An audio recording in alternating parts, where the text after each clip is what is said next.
उहाँ हुनुहुन्छ विष्णु दत्त आङबुवाङ। अहिले उहाँले भर्खरै लिम्बुवान अध्ययन केन्द्रलाई कुल मिलाएर 1 करोड रुपियाँ अध्ययन अनुसन्धानको निम्ति दान गर्नुभएको छ। त्यसकारण उहाँ आज चर्चामा हुनुहुन्छ अहिले, हिजो आज। तर तपाईँले समाचारमा पनि सुन्नुभयो होला। त उहाँलाई यो उत्प्रेरणा कहाँबाट जाग्यो? उहाँले आफ्नो समुदायलाई 1 करोड रुपियाँ दिएर त्यसको त्यो पनि भौतिक कुनै निर्माण गर्न, भौतिक संरचना निर्माण गर्न नभइकन बौद्धिक विद्युत वर्ग उत्पादन गर्नलाई अथवा आफ्नो समुदायको बारेमा जान्नलाई उहाँलाई यो उत्प्रेरणा त्यसरी लगानी गर्नुपर्दो रहेछ भन्ने उत्प्रेरणा चाहिँ कसरी जाग्यो भन्ने बारेमा हामी कुरा गर्नेछौँ। र यसले हामी समग्र हाम्रो समाजलाई, हामीले अभ्यास नगरिरहेको, यस्तो बौद्धिक अभ्यास नगरिरहेको हाम्रो समाजलाई यसले पक्कै पनि उत्प्रेरणा दिनेछ भन्ने मलाई लागेको छ। ग्लोबल आइबी बैंक, सबैका लागि बैंक। कहाँबाट आउनुभयो, अहिले के गर्दै हुनुहुन्छ भने सर अलिकता संक्षिप्तमा सुनौँ, त्यसपछि अनि हामी यसमा पनि कुरा गर्न लाग्यो मैले भनिरहेको कुरा हो। ल, अब के अरे हिमाल मिडिया जस्तो एउटा के अरे रेप्युटेड ख्यातिप्राप्त मिडियासँग कुरा गर्न पाउँदा मैले चाहिँ गौरवको अनुभव गरेको छु। अब म चाहिँ के भने पहिले चाहिँ अब दुर्गम क्षेत्रै मानिन्थ्यो, तर अहिले त अब सडक सञ्जाल पुगेको छ। म चाहिँ ताप्लेजुङ जिल्लाको हाङपाङ भन्ने गाउँमा जन्मेको हो। मेरो चाहिँ के अरे प्रवेशिकासम्मको शिक्षा दीक्षा ती नै भयो। पछाडि चाहिँ के अरे अध्ययन गर्ने क्रममा अब के अरे काठमाडौँतिरै नै के अरे अब स्नातक गरियो, कानुनमा पनि स्नातक गरियो र जागिर खाने सिलसिला पनि अब के अरे चल्यो होइन। जागिर पनि मैले चाहिँ के अरे यो स्वास्थ्य मन्त्रालयमा अधिकृत भएर चाहिँ के अरे 9 वर्ष जस्तो काम गरेँ। तर त्यहाँ काम गर्दाखेरि चाहिँ मलाई जहिले पनि आफू चाहिँ उपेक्षित जस्तो लाग्थ्यो। किनभने अब त्यो मन्त्रालयमा अब विभिन्न उपसचिव सहसचिवहरू हुन्छन्, अब के अरे सचिव हुन्छन्। आफूले केही पिरमर्का पर्यो भने के अरे भन्ने र सुन्ने ठाउँ चाहिँ थिएन। अर्थात् के अरे पिरमर्का सुन्नेवाला पनि थिएनन्। त्यस हुनाले मलाई चाहिँ एक किसिमको एउटा नैराश्यता पैदा गरेर मैले त्यो सरकारी जागिर छोडे हो। बिचमै छोडेँ। अनि त्यही बिचमा म चाहिँ के अरे एउटा कोलम्बो प्लान अन्तर्गत 5 महिने प्रोग्रामको लागि बेलायत गएँ। अनि 5 महिना बसेर त्यहाँ के अरे अध्ययन गरेर फर्किँदाखेरि मेरो कुर्सी थिएन त्यहाँ। अब के अरे कुर्सी नै नभएपछि त्यहाँ अब राम्रो काम गर्ने वातावरण हुन्छ भन्ने कुरै थिएन। कामसँग पनि उहाँहरूलाई खासै चासो पनि थिएन होइन। अनि त्यहाँ आइसकेपछि त्यो अवस्था देखेपछि म चाहिँ अब यो ठाउँ चाहिँ अब छोड्नु पर्ला, यहाँ मेरो चाहिँ उन्नति प्रगति चाहिँ होला जस्तो लाग्दैन भनेर म चाहिँ आइएनजिओतिर गएँ। अनि आइएनजिओ चाहिँ लुथरन वर्ल्ड फेडरेसन भन्नेमा गएँ। त्यहाँ 2 वर्ष चाहिँ के भने प्रोजेक्ट म्यानेजरको हैसियतमा काम गरेँ। त्यो चाहिँ के अरे समाजको एकदम तल्लो महिला वर्गको लागि थियो होइन। त्यो आय आर्जन गर्ने योजना थियो र अलिकति सामुदायिक विकाससँग पनि सम्बन्धित थियो। अनि 2 वर्ष काम गरेँ। तर यता मेरो बिदा सिद्धियो, सरकारी बिदा सिद्धियो। फेरि फर्केर आएँ होइन। फर्केर आएँ तर फेरि पनि अब के अरे मन्त्रालयमा त्यस्तो काम गर्ने वातावरण, उत्साहजनक वातावरण भएन। अनि मैले चाहिँ अनि जागिर तिर भौतारिन थालेँ होइन। अनि त्यो जागिर खाने सिलसिलामा यो अर्ध सरकारी संस्था नेपाल ओरिन म्याग्नेसाइट कम्पनी भन्नेमा कर्मचारी प्रबन्धक भएर काम गरेँ। त्यस पछाडि अर्को एउटा चितवनमा अब के अरे निजी लगानीबाट के अरे आधुनिक चिया के अरे आधुनिक चिनिया इँटा भट्टा उसमा चाहिँ म महाप्रबन्धक भएर काम गरेँ। फेरि त्यहाँ फर्केर आइसकेपछि फर्केर आइसकेपछि फेरि म चाहिँ के अरे सोल्टी ग्रुप मा चाहिँ के अरे त्यहाँ एउटा टोस्काना नेपाल भन्ने थियो होइन, त्यहाँ चाहिँ मैले कर्मचारी प्रबन्धक भएर काम गरेँ। तर अब अभाग्यवश त्यो टोस्काना नेपाल चाहिँ त्यसको चाहिँ के अरे स्थिति बिग्रिँदै गयो। त्यस हुनाले त्यसलाई त्यहाँ छोडेर म चाहिँ अनि बुटवल पावर कम्पनी भन्नेमा चाहिँ अब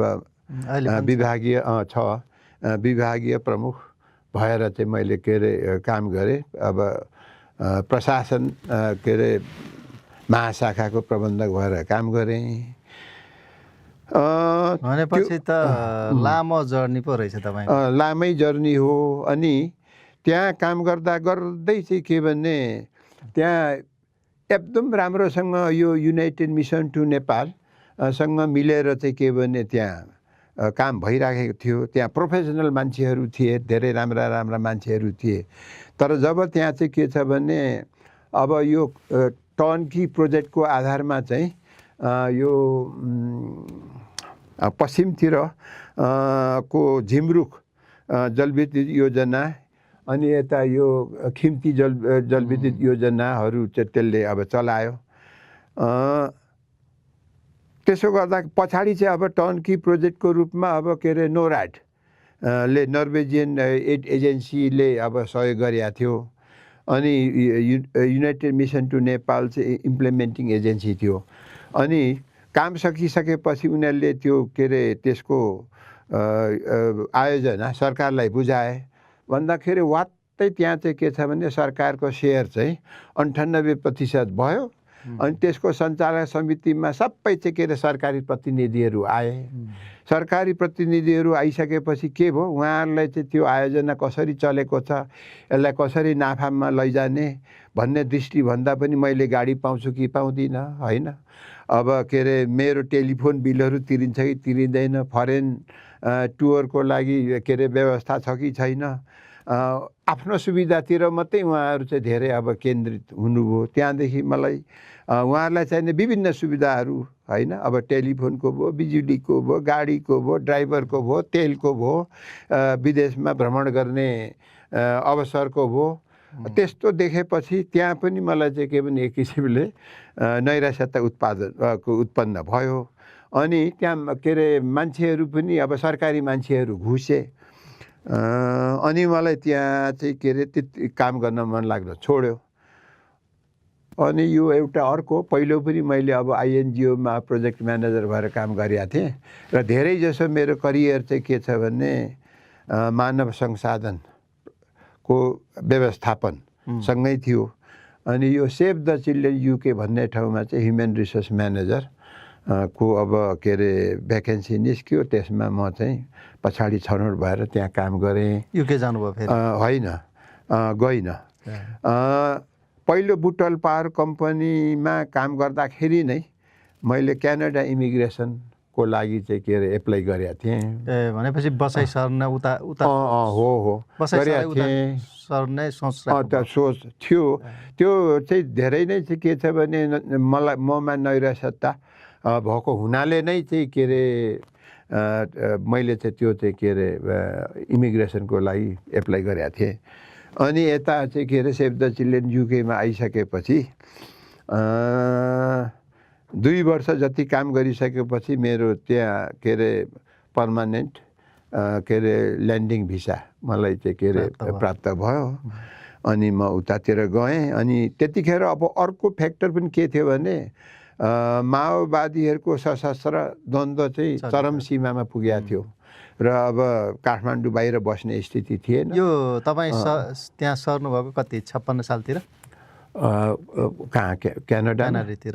क्यानाडामा 2059 सालमा हो। 59 सालमा। भनेपछि यस्तो भयो, तपाईँ काम गर्दा गर्दा सबैतिर मिच्छिनु भयो अनि देशै छोडेर जानुभयो?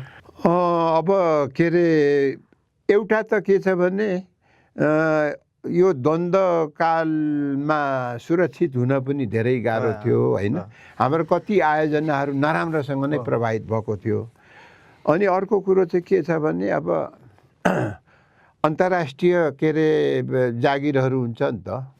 अब अन्तर्राष्ट्रिय जागिर त्यो अब एक्सपर्ट जबहरू गर्नको लागि चाहिँ विदेशी विश्वविद्यालयको मास्टर डिग्री चाहिने होइन। अनि त्यहाँ पनि भर्ना हुनुभयो तपाईँ? होइन, म भइन, तर मेरो छोराहरूलाई पनि त्यसरी बाहिरिया के अरे विश्वविद्यालयमा पढाउन पाए हुन्थ्यो भन्ने चाहिँ लाग्यो हो। त्यो पनि एउटा फ्याक्टर थियो बाहिर जानेमा। जस्तै यो बिचमा यो यत्रो लामो तपाईँको यो विभिन्न ठाउँमा गैर सरकारी संस्थाहरूमा सरकारीमा पनि यसको लामो तपाईँको जर्नीको सँगसँगै मलाई याद भएको चाहिँ एउटा तपाईँको सोधिहाल्नुपर्ने, अहिले आदिवासी जनजाति उत्थान राष्ट्रिय प्रतिष्ठान भन्ने छ, त्यो सुरुमा आदिवासी जनजाति विकास समिति भन्ने थियो, त्यसमा त्यो कार्यदलमा तपाईँ संस्थापक हुनुहुन्थ्यो भन्ने चाहिँ त्यो मैले अस्ति सुने। तपाईँ कार्यदल सदस्य होइन? सदस्य मात्रै, संस्थापक सदस्य नै हुनुभयो नि? हो, त्यो चाहिँ हो। त्यो स्थापना गर्ने बेला त्यसको के, अब यही जर्नीकै बिचमा तपाईँ त्यहाँ पुग्नुभयो, त्यसले के गर्ने उद्देश्यका कारण त्यो कार्यदल स्थापना भएको थियो र अहिले त्यसको विकासक्रम त अहिले यहाँसम्म आइपुगेको छ प्रतिष्ठानसम्म, अनि त्यसको कामप्रति तपाईँले कसरी हेरिराख्नु भएको छ त्यो तपाईँलाई? अब त्यो तपाईँ संस्थापक भएको हुनाले सन्तबहादुर गुरुङको डाक्टर कृष्ण भट्टाचार्य। हजुर, अब यो चाहिँ के अरे कसरी भयो भने त्यो समयमा पञ्चायत व्यवस्था नै थियो, तर 52 सालमा त होइन, तर मैले पहिलो पञ्चायत व्यवस्था हुँदाखेरिको कुरो गरेँ। अब के अरे एक भाषा एक धर्म होइन, के अरे एक भेषको नीति थियो राज्यको। अब एक भाषा एक धर्म गर्दाखेरि त अब नेपाली भाषा को मात्रै अब के अरे पढाइ हुने भयो, पठन पाठन हुने भयो। एक धर्म भन्दा अब हिन्दू अधिराज्य भनिएको थियो, हिन्दू धर्मको मात्रै संरक्षण हुने भयो, त्यसको मात्रै प्रवर्धन हुने भयो। तर अब यो हाम्रो देश त के अरे बहुरङ्गी होइन, सबै जातको फुलबारी हो होइन, गर्दाखेरि यो देशरूपी बगैँचामा सबै फुलहरूले फुल्न पाउनुपर्ने थियो र पाउनु पनि पर्छ होइन। तर अहिले पनि त्यो त अब भइराखेको छैन, गर्दाखेरि हामीले हाम्रो भाषा संस्कृति को प्रवर्धन गर्न किन नपाउने, हाम्रो भाषा के अरे बोल्न किन नपाउने, हाम्रो भाषामा पढ्न किन नपाउने होइन, के अरे भन्ने चाहिँ भावना चाहिँ त्यतिखेर पनि थियो होइन। फेरि अब के अरे धर्ममा पनि के छ भने अब देश त अब सबै के अरे जात जातिको हो होइन। यहाँ अब हिन्दू धर्मावलम्बी छन्, बौद्ध धर्मावलम्बी छन्, क्रिस्चियन धर्मावलम्बी छन्, अब के अरे मुस्लिम धर्मावलम्बी छन् भने राज्यले एउटा धर्मलाई मात्रै चाहिँ के भने प्रोत्साहन गर्ने र प्रवर्धन गर्ने के अरे नीति हुँदा त्यो अरू धर्म र त अब उपेक्षित हुने भयो, या चाहिँ अब के भने उनीहरूमाथि अलिकति उत्पीडन नै हुने भयो। यस्तो चाहिँ हुनु हुँदैन भन्ने त्यतिखेरै अब मेरो मनमा थियो र म जस्तै धेरैलाई त्यस्तो लागेको थियो। तर त्यो कुराहरू त्यतिखेर बोल्ने अवसर थिएन, किनभने त्यस्तो कुरो बोल्यो भने तत्कालीन अब जिल्ला प्रशासनले सोधपुछको लागि जिल्लामा बोलाइहाल्थ्यो होइन, सोधिहाल्थ्यो होइन, गर्दाखेरि अब सबै मान्छे अब त्यो प्रशासनको कारबाही हुने डरले चुपै लागेर बसिया थिए। तर जब 46 सालको जनआन्दोलन भयो, सबैले चाहिँ त्यस पछाडि चाहिँ सबैले एउटा के अरे बोल्ने मौका पाए, वाक स्वतन्त्रता पियो के अरे पाए, अनि आफ्नो हक अधिकारको आवाजहरू पनि त्यतिखेर उठ्यो। अनि अब हाम्रो जुन हामीमाथि भएको उत्पीडन शोषण जुन थियो, हामीलाई पछाडि पारेका धेरै अब के अरे कारणहरू थिए। जब चाहिँ अब 46 सालको जनआन्दोलन पछाडि यो आवाज उठ्यो भन्दाखेरि तत्कालीन प्रधानमन्त्री मनमोहन अधिकारी ले चाहिँ के भन्ने वार्षिक बजेटमा लु जनजातिको लागि पनि केही गर्नुपर्छ भनेर उहाँले चाहिँ बजेटमा के अरे व्यवस्था गरिदिनु भयो भनौँ न। त्यतिखेर भरतमोहन अधिकारी हुनुहुन्थ्यो होला, अर्थमन्त्री होइन, गरिदिनु भयो। तर उहाँ कति रकम थियो त्यो याद छ? त्यतिखेर के अरे ठ्याक्कै रकम चाहिँ मलाई थाहा छैन, तर केही गर्नुपर्छ भनेर उहाँहरूले चाहिँ के भने रकम चाहिँ अब के अरे 1-2 करोड छुट्याउनु भएको थियो होला, धेर त थिएन। तर उहाँ चाहिँ अब के अरे केही महिना पछाडि उहाँ अब बितेर जानुभयो। अनि शेरबहादुर देउवा प्रधानमन्त्री हुनुभयो, कमल थापा चाहिँ के भने स्थानीय विकास मन्त्री हुनुभयो। तर उहाँले यो के अरे बजेट चाहिँ के अरे छुट्याइसकेको हुनाले यथावतै राख्नुभयो होइन, यथावतै राख्नुभयो। अनि अब लु अब के अरे जनजातिहरूले आदिवासीहरूले जनजातिहरूले तपाईँहरूको अब के अरे आवाज छ होइन, आवाज छ, हक अधिकार पाइएन भने के अरे छ, ल के गर्नुपर्ने हो, ल अब चाहिँ के अरे तपाईँहरूबाट सुझाव आओस् भन्ने किसिमले कुरा भएछ भनौँ न हाम्रा जनप्रतिनिधिहरू त्यतिखेर अब सांसदहरूसँग। अनि सांसदहरूले अब आदिवासी जनजातिका सांसदहरूले लु उसो भने अब के गर्ने त त्यो त हामीलाई पनि थाहा छैन। यसको लागि अलिकति चाहिँ के भने विज्ञ मान्छेहरूको एउटा कार्यदल बनाऊ, अनि कार्यदलले अध्ययन गरेर के सुझाव राय सुझावहरू ल्याउँछ त्यसको आधारमा अगाडि बढौँ भन्ने कुरा सल्लाह भएछ। अनि अब त्यस अनुरूप अब के अरे सन्तबहादुर गुरुङ अब विश्वविद्यालयको त्यो सेडाको अब कार्यकारी निर्देशक हुनुहुन्थ्यो। अब हाम्रो अब मानव शास्त्री भट्टचन्दजी भयो। अनि मलाई चाहिँ अब के अरे मेरा अब सांसद साथीहरूले एप्रोच गर्नुभयो होइन। अनि अब त्यही किसिमले परशुनारायण चौधरीले थारूबाट प्रतिनिधित्व अब गराउनु भयो। उता अब मेचे कोचे राजवंशीबाट चाहिँ अब हाम्रो त्यो टेकनाड राजवंशी आउनुभयो र हाम्रो कार्यदल बन्यो। कार्यदल त बन्यो, तर अब के काम गर्ने भन्ने कुरा प्रश्न आयो। अनि हामीलाई चाहिँ स्थानीय विकास मन्त्री कमल थापाले बोलाउनु भयो होइन। अनि हामी गयौँ।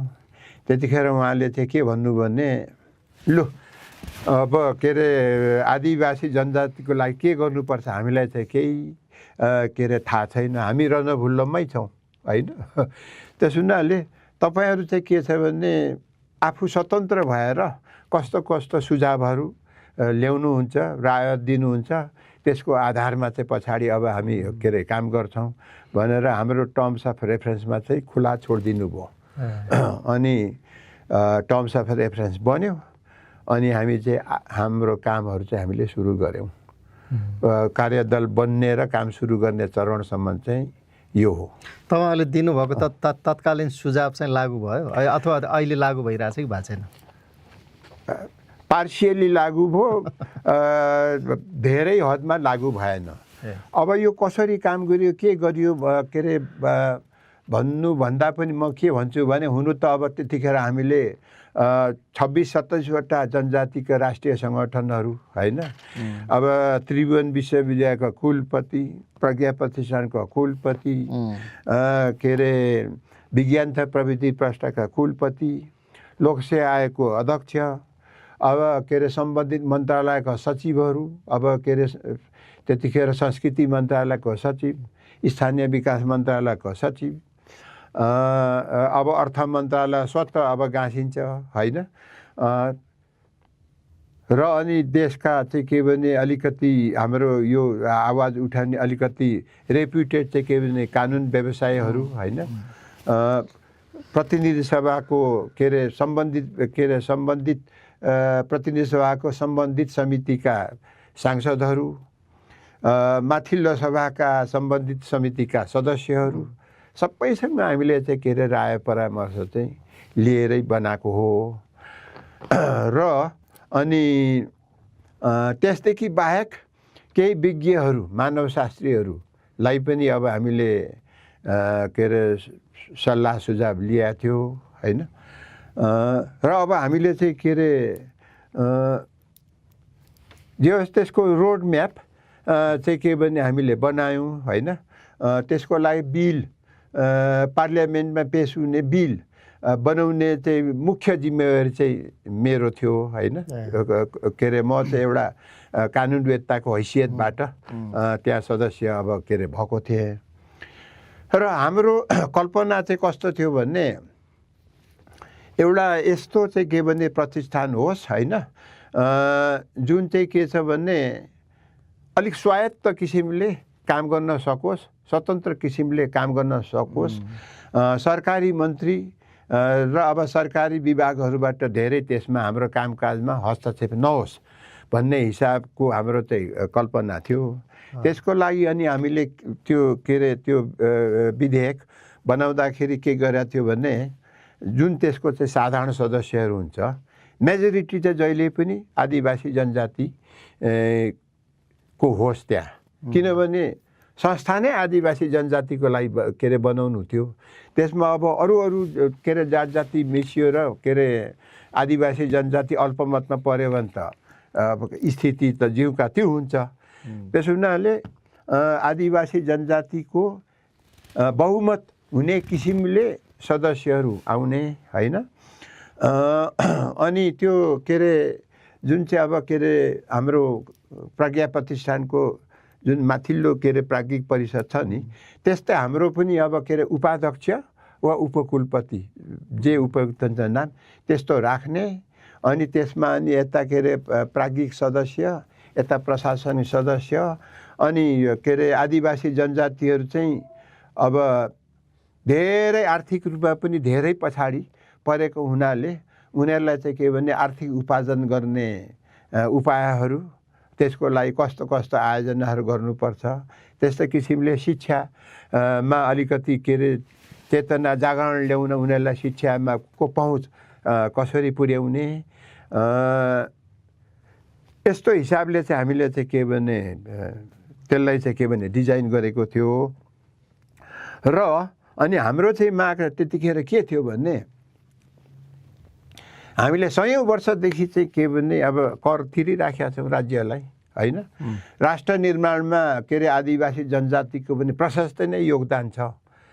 तर यत्रो समय पश्चात जुन चाहिँ अब यो एउटा के अरे प्रतिष्ठान बन्दैछ, यसको लागि चाहिँ राज्यले अलिकति उदार सोच गर्नुपर्छ।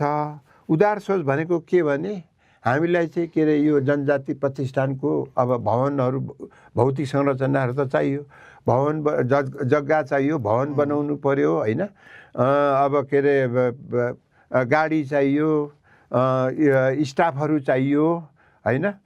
यो चाहिँ यो प्रथम चरणको कामहरू चाहिँ आधारभूत कुराहरू चाहिँ सरकारले गरिदिनुपर्छ। अनि अझ अर्को पनि केही पनि सोच्थ्यो भने त्यसको साथसाथै हामीलाई चाहिँ 1 अरबको चाहिँ अक्षय कोष दियोस् सरकारले होइन। 1 अरबको अक्षय कोष दियो भने त्यसको ब्याजबाट चाहिँ हाम्रो चाहिँ साधारण खर्चहरू हामी चलाउँछौँ। त्यसलाई चाहिँ के अरे मूल पुँजीलाई चाहिँ नचलाइकन त्यसको ब्याजबाट चाहिँ हामी चाहिँ के भने साधारण खर्च चलाउँछौँ भन्ने थियो। त्यो दुईटै काम त भयो जस्तो लाग्यो, भएन। अनि अर्को तेस्रो महत्त्वपूर्ण कुरा चाहिँ के थियो भने जनजाति प्रतिष्ठानलाई चाहिँ यो अन्तर्राष्ट्रिय सङ्घ संस्थाहरू छ नि, अब के अरे यसै पनि अब के अरे देशमा समाजमा धेरै पछाडि परेका वर्गहरूको लागि हामीले अब के अरे शिक्षाको क्षेत्रमा, आर्थिक क्षेत्रमा, सामाजिक क्षेत्रमा, सांस्कृतिक क्षेत्रमा, के अरे भाषिक क्षेत्रमा केही गर्छौँ भनेर चाहिँ के अरे हामीले प्रस्तावहरू बनाएर के अरे अन्तर्राष्ट्रिय सङ्घ संस्थासँग हामीले सम्पर्क गऱ्यौँ भने अन्तर्राष्ट्रिय सङ्घ संस्थाले पक्कै पनि अब हामीलाई चाहिँ के अरे मद्दत गर्छ भन्ने विश्वास थियो। अनि हामीले के माग गरेका थियौँ भने अन्तर्राष्ट्रिय सङ्घ संस्थासँग सिधै यो के अरे प्रतिष्ठानले पनि के भने एग्रिमेन्टहरू, सम्झौताहरू गर्न पाउने गर्नुपर्छ भन्ने थियो।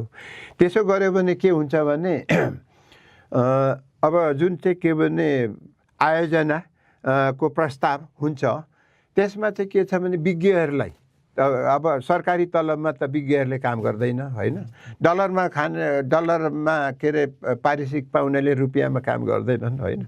त्यसो हुनाले त्यो आयोजना सञ्चालन गर्दाखेरि चाहिँ सबै त्यसको खर्च चाहिँ आयोजनामै पार्ने, विज्ञलाई उचित पारिश्रमिकहरू दिने, त्यहाँ काम गर्ने आयोजनामा काम गर्ने अरू कर्मचारीलाई पारिश्रमिक दिने, सम्पूर्ण कस्ट चाहिँ त्यो के अरे आयोजना सञ्चालन गर्दा त्यो अन्तर्राष्ट्रिय संस्थाबाट नै पहिलो प्रस्ताव पेश गर्दा नै सामेल गर्ने भन्ने थियो। यदि त्यसो गरेको भए अब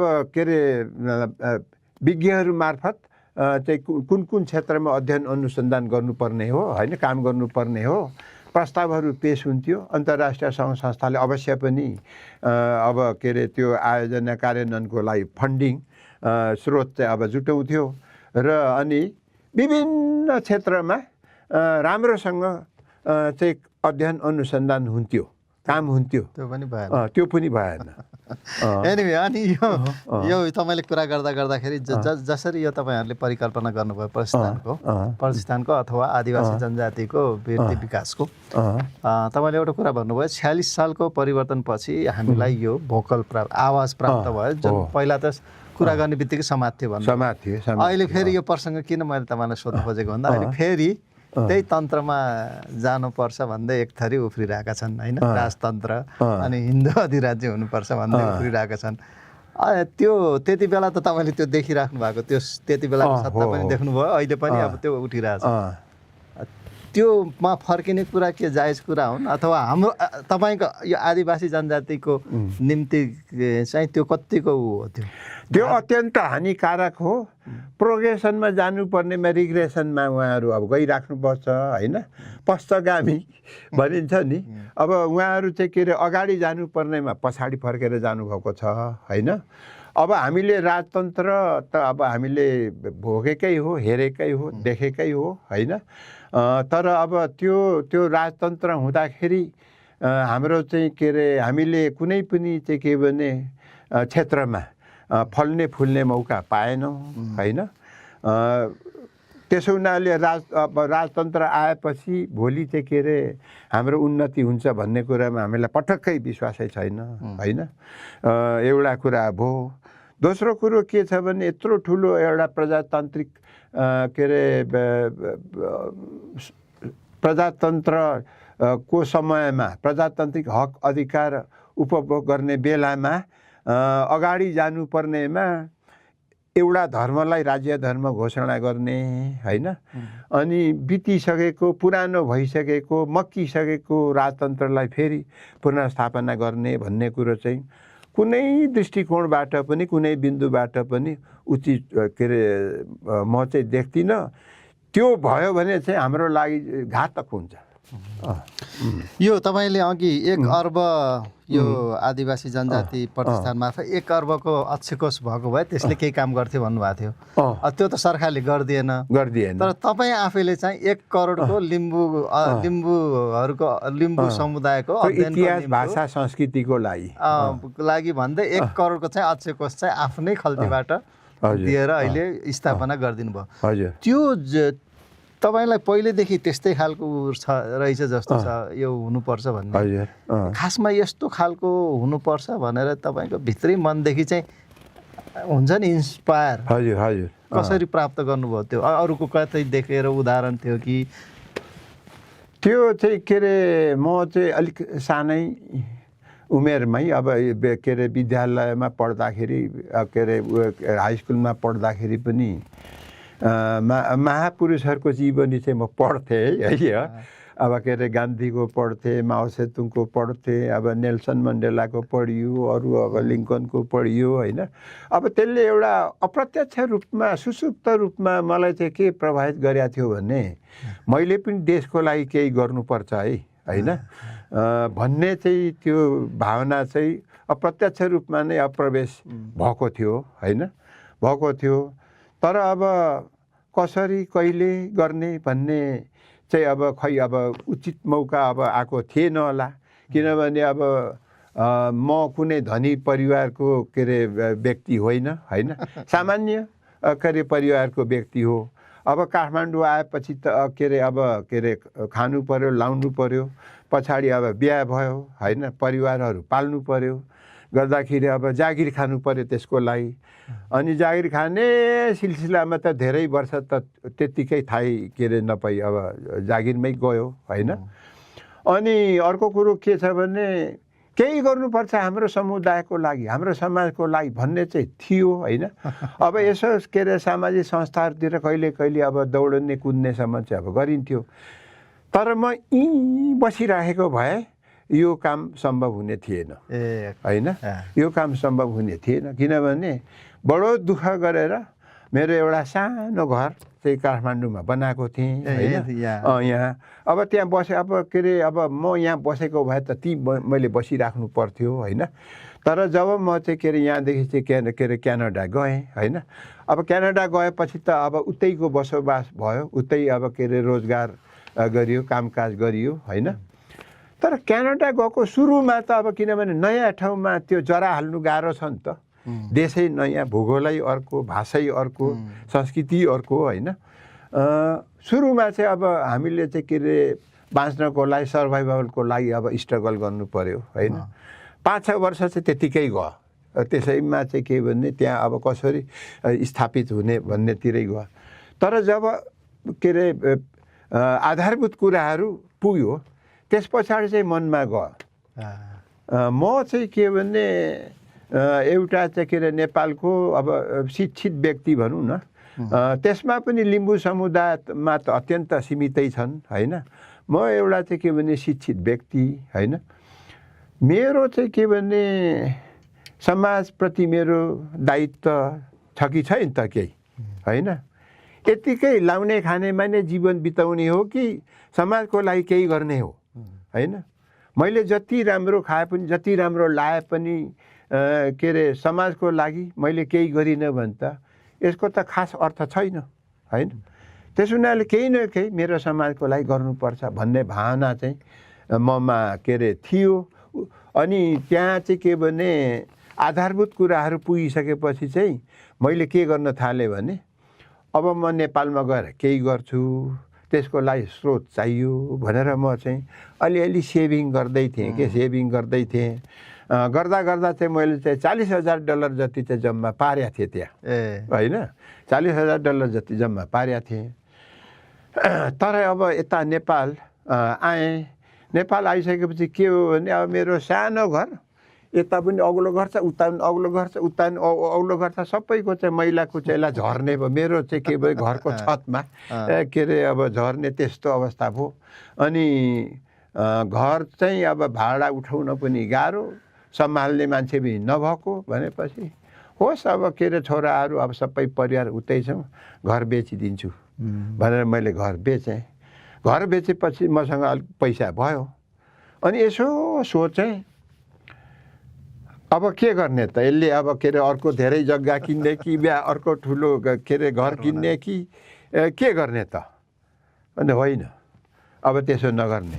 अब के अरे मेरो के अरे मलाई चाहिँ उता बाँच्नको लागि समस्या छैन भन्ने यही पैसाबाट जुन मेरो अब के अरे नेपालमा केही गर्छु भन्ने जुन सपना छ त्यही गर्छु भनेर घर बेचेको पैसा लगाएँ मैले होइन। अब सुरुमा अब 30 लाख होइन, अनि त्यस पछाडि 20 लाख, अनि अस्ति गएर चाहिँ 50 लाख गरेर अब 1 करोड भयो होइन। र अब यो लाउनको लागि पनि उचित वातावरण पनि चाहियो होइन। अब पहिलो चाहिँ अब हाम्रा चाहिँ के भने अलिकति बौद्धिक प्राज्ञिक व्यक्तिहरूले चाहिँ अब के अरे 46 सालको जनआन्दोलन पश्चात चाहिँ विश्वविद्यालय खोल्ने भन्ने कुरा आयो। विश्वविद्यालय नहुने भयो। त्यस पछाडि उसो भने अध्ययन केन्द्र भए पनि लिम्बुवान अध्ययन केन्द्र भए पनि खोलौँ भनेर उहाँले चाहिँ सुरु गर्नुभएछ। अनि मैले आएर अब त्यो खोल्ने त्यो यसको प्रारूप तयार गर्ने सबै अब मेरै साथीहरू नै हुन् होइन। अनि सरर चाहिँ अब लिम्बुवान अध्ययन केन्द्रको भिजन, मिसन, अब्जेक्टिभ सबै हेर्दाखेरि मैले गर्न खोजेको त यही त हो भरि मैले गर्न खोजेको त यही हो। लु म यहाँ चाहिँ के भन्ने अहिले मैले के अरे हाल्न सक्ने कोष यति छ भनेर मैले 30 लाख हालेँ। यसको सुरुवात चाहिँ अब यसरी भयो। तर अब के भयो भने पछाडिसम्म काम गर्नुपर्ने होइन। अब स्रोत त प्रत्येक वर्ष अब चाहिने होइन। अनि अर्को काम चाहिँ के भने भौतिक संरचना निर्माण मा त अब हाम्रो चाहिँ के भने ब्रिटिस आर्मीमा जाने थुप्रै मान्छेहरू छन् होइन ऊ चाहिँ भौतिक संरचना निर्माणमा त उहाँहरूको मद्दत पहिले पनि थियो भइ नै पनि राखेको थियो होइन भवनहरू निर्माण गर्ने के अरे अस्पताल बनाउने स्कुल बनाउने अब यस्तो त भइ नै राखेको थियो तर हाम्रो के अरे प्राज्ञिक क्षेत्रमा चाहिँ कसैले केही गरेको देखिएन होइन भने भौतिक संरचना निर्माण मात्रै होइन हामीले ज्ञान निर्माण पनि गर्नुपर्छ होइन ज्ञान निर्माणको लागि चाहिँ अब अध्ययन अनुसन्धान चाहिन्छ होइन र मेरो यो सहयोग चाहिँ ज्ञान निर्माणतिर नै के अरे प्रयोग गर्नुपर्छ भन्ने सोच पनि आयो होइन त्यस हुनाले अब त्यो कोष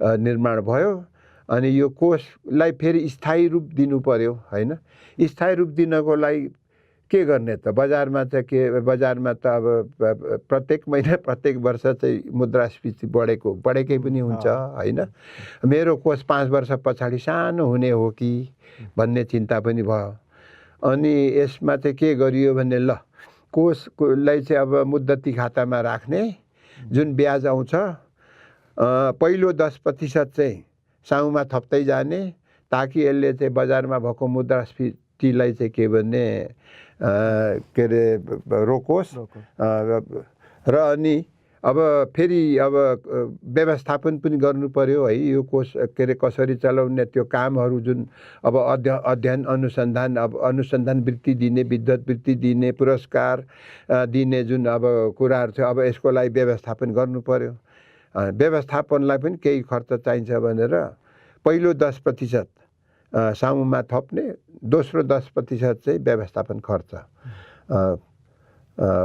मा राखियो र बाँकी रहेको 80% चाहिँ अनुसन्धान वृद्धि यो चाहिँ यस्तो हुन्छ होइन दुईजनालाई तपाईँले वर्षमा दुईजनालाई 70 हजारको 75 हजारको वृत्ति दिनुहुन्छ हजुर हजुर अनि एकजनालाई फेरि अर्को के वृत्ति होइन प्रत्येक 2 वर्षमा चाहिँ जुन के अरे त्यो के अरे लिम्बुवान अध्ययन केन्द्रको अब उद्देश्य छ होइन अब त्यही इतिहास संस्कृति भाषा लिपिको क्षेत्रमा जसले चाहिँ गतिलो कृति लेखेको छ त्यो गतिलो सम्बन्धी लिम्बुवान सम्बन्धी चाहिँ गतिलो कृति लेखेको छ त्यस्तो गतिलो कृतिहरू अहिले मदन पुरस्कारले किताबहरू छानेर राख्छ नि त होइन त्यस्तै त्यो गतिलो कृति लेख्नेहरूको बिचमा प्रतिस्पर्धा गर्ने अनि त्यसमा उत्कृष्ट कृतिलाई चाहिँ प्रत्येक 2 वर्षमा 1 लाखको पुरस्कार दिने भन्ने हो दोस्रो चाहिँ त्यो हो तेस्रो चाहिँ अब अहिले विद्वत वृत्ति भनेर पनि राखिएको छ यो चाहिँ 1 वर्ष अगाडि मात्रै राखिएको छ त्यो चाहिँ अब कार्यान्वयन भएको छैन अब त्यो कार्यान्वयन नभएको कारण चाहिँ के छ भने लिम्बुवान अध्ययन केन्द्रले लिम्बूहरूको बारेमा अब वातावरण अब के अरे सांस्कृतिक के अरे राजनैतिक जुनसुकै क्षेत्र होस् विशेष अध्ययन गर्नुपर्ने आवश्यकता ठान्यो भने त्यस्तो चाहिँ त्यो चाहिँ पहिले नै स्थापित लेखक विज्ञ लाई होइन सिधै के अरे निमन्त्रणा दिने उहाँसँग एउटा चाहिँ अब हाम्रो यो विषयमा हामीलाई अध्ययन अनुसन्धानको आवश्यकता छ ल तपाईँ एउटा अवधारणा पत्र दिनुहोस् भन्ने अनि अवधारणा पत्र माग्ने अनि अवधारणा पत्रमा अब केही छलफल गरेपछि परिमार्जन भइसकेपछि सिधै उहाँलाई चाहिँ के भने विद्वत वृत्ति दिने गहिरो अध्ययन भन्ने छ तर त्यो चाहिँ अब के अरे अहिले त्यस्तो के अरे महसुस भएको छैन पछाडि होला किनभने यता अनुसन्धान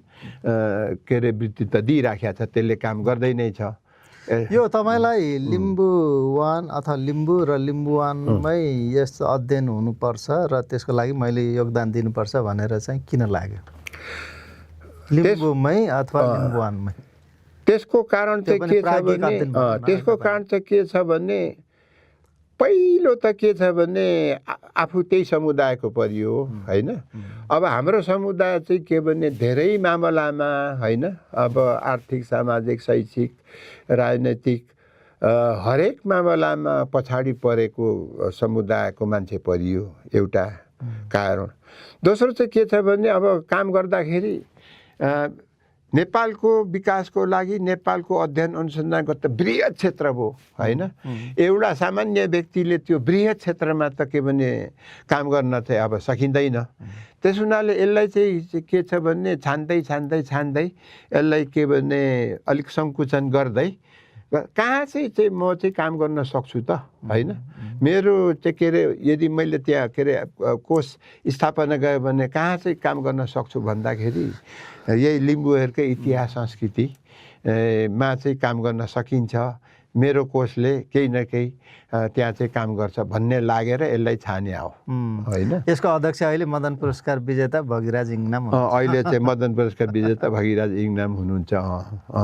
त्यो कारणले चाहिँ यो गरे हो। अब समुदायले समाजले भोलि कसरी हेर्छ त्यो त मलाई थाहा छैन, तर मैले चाहिँ आफ्नो एउटा कर्तव्य निर्वाह गरे हो। हस्, तपाईँलाई विष्णुदत्त आङबुआङजीको प्राज्ञिक कर्मप्रतिको योगदान भनौँ न, योगदान अनि लगाव कस्तो लाग्यो र उहाँहरूको मोटिभेसन तपाईँलाई पनि काम लागोस्, यसबारेमा तपाईँको पनि केही विचार छ भने हामीलाई लेख्दै गर्नुहोला, लेख्नुहोला र उहाँलाई पनि हामी सबैले धन्यवाद दिउँ र आज बिदा हौँ। धेरै धन्यवाद। आफ्नो मेरो विचारहरू चाहिँ यसो के अरे केही विचारहरू चाहिँ छोटकरीमा राख्ने मौका प्रदान गर्नुभयो, यसको लागि हिमाल पत्रिका भनौँ, हिमाल खबर अब के अरे तपाईँ अब विशेष गरी जेबी पुन्ज्यूलाई धेरै धेरै धन्यवाद। तपाईँलाई झन् बेसी धन्यवाद।